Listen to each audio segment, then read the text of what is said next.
Welcome to Supervising for Success, Learning Module Number 2, Chapter 3.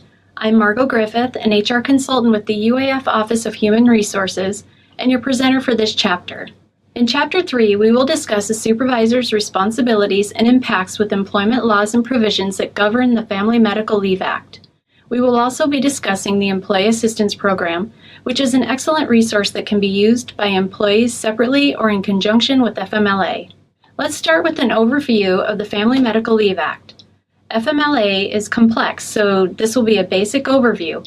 However, for more detailed information or questions about a specific situation, please don't hesitate to contact UAF HR.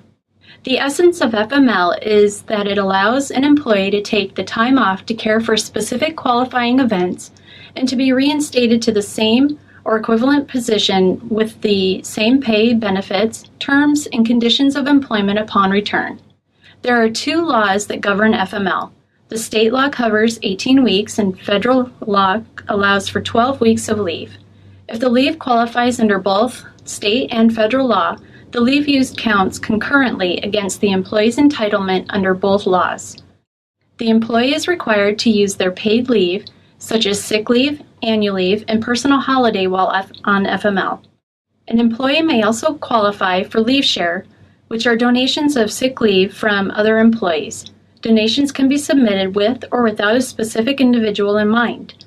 When an employee is on FML, leave can be taken in 3 different ways: continuous, intermittent, or a combination of both.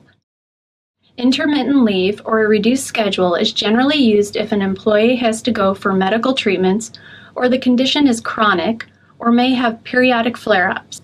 An employee may only work half days because of treatments or to look after a new baby. It's important that you request a schedule from the employee when there is an intermittent or reduced schedule.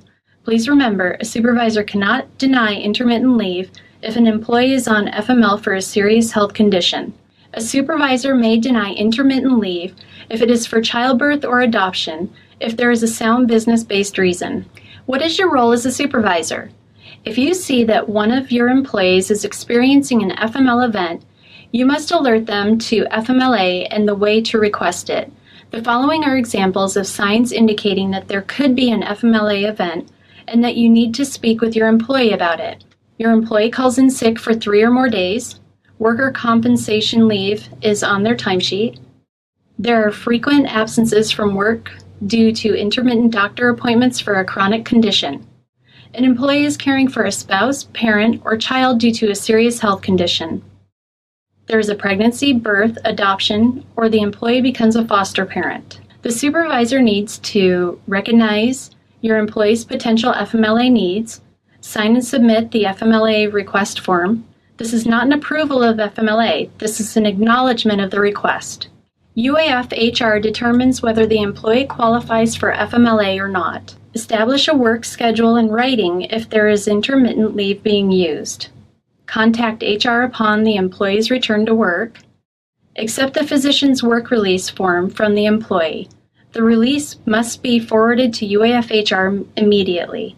If an employee returns without the release form, please bring this to your HR consultant's attention when reporting their return to work. The employee does not have to state whether he or she needs FML. It is the employer's responsibility to identify this.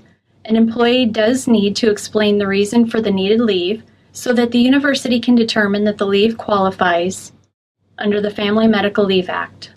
They must make sure that the information communicated to the university is sufficient to reasonably notify the university of the employee's request to take leave for a serious health condition.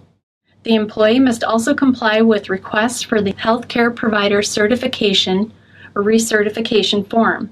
HR's role is to verify eligibility under the state and federal laws and responds within 5 days.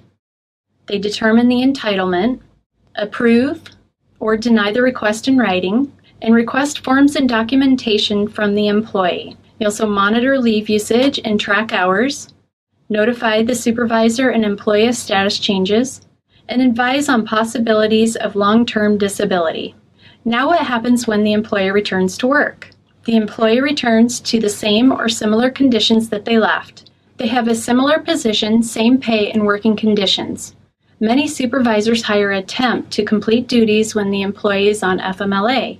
This is acceptable, however, when the employee returns, they resume their duties.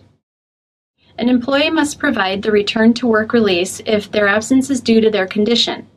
This is extremely important as there are many situations where employees can return to work, but not at full duty.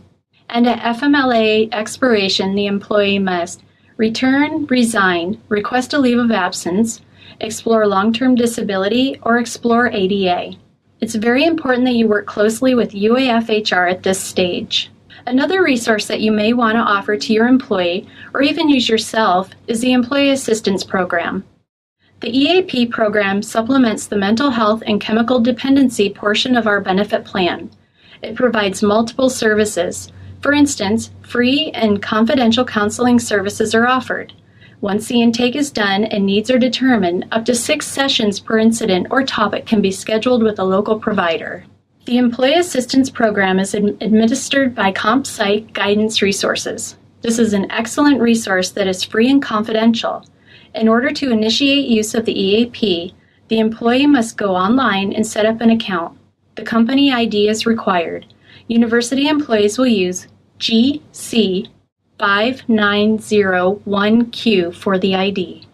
You've now reached the end of Chapter 3 of the second learning module. Remember, we're here to help you, to advise, and assist you. If you have any questions, please feel free to call us. We want you to be an effective supervisor, and we're part of your management resources. People are our most important assets, and together we can make the university the most engaging place of employment. To see how much you've learned, please complete the assessment under course materials and take a quick quiz on this section.